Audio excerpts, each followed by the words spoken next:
Қазіргі заманда интернет адам өмірінің ажырамас бір бөлігіне айналды. Біз интернет арқылы білім аламыз, достарымызбен сөйлесеміз, ойын ойнаймыз, жаңалық оқимыз.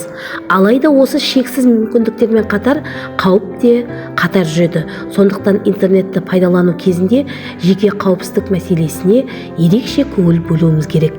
Интернеттегі ең басты қауіп жеке мәліметтің қолды болуы.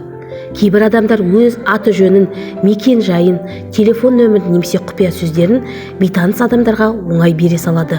Бұл үлкен қателік. Мұндай ақпарат кейбір қылмыскердің қолына түссе, оны теріс мақсатта пайдаланып, адамға зиян келтіруі мүмкін. Бүгінде көптеген мектептер мен ата-аналар балаларға интернет қауіпсіздігі туралы үйретіп жатыр. Бұл өте дұрыс шешім. Себебі баланың қауіпсіздігі ең маңызды мәселе. Әрбір адам интернетті мәдениетті, қауіпсіз және саналы түрде қолдануы керек. Интернет үлкен мүмкіндік алаңы. Бірақ оны дұрыс әрі қауіпсіз пайдалану әрбір адамның жауапкершілігі. Өзімізді және жақындарымызды қорғау үшін интернетте абай болайық.